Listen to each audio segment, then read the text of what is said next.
Na mtazamaji, kwingineko, mashirika ya kijamii na yale ya kutetea haki za kibinadamu yanayohudumu chini ya vuguvugu la Okoa Uchumi yameibua wasiwasi kuhusiana na ongezeko la deni la umma.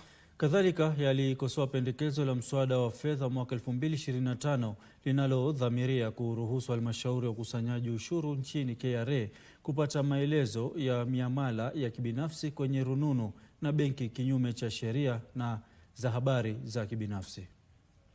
Kuidhinisha halmashauri ya KRA kupata takwimu za shughuli za kibiashara za kibinafsi kwenye simu na akaunti ya benki ni kinyume cha sheria kulingana na mashirika za kutetea haki za kibinadamu.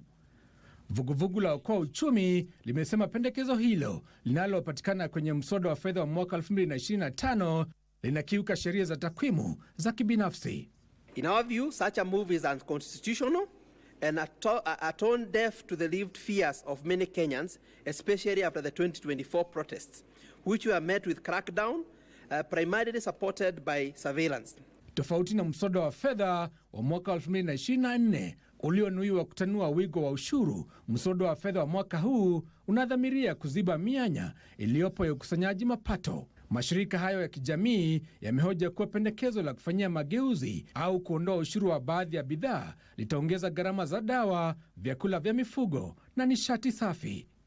When goods are VAT exempt instead of zero rated, producers can no longer reclaim input VAT on the raw materials or processes used to produce those goods.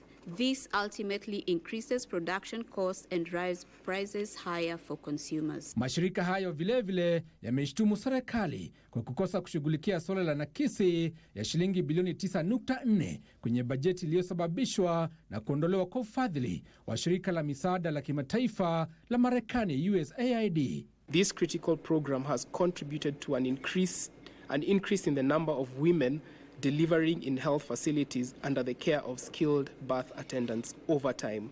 Furthermore, we observe that there is no change in the budget allocation for the National AIDS Control Program, despite the 9.4 billion shillings shortfall. Iwapo mswada huo utapitishwa jinsi ulivyo, basi mipango ya afya kama vile Linda Mama itawahudumia wachache tu walio na uwezo wa kifedha, huku wengi walionufaika awali wakikabiliwa na hatari ya kukosa huduma za matibabu bila malipo kwa kina mama wajawazito na wanaojifungua. Giverson Maina, Darubini.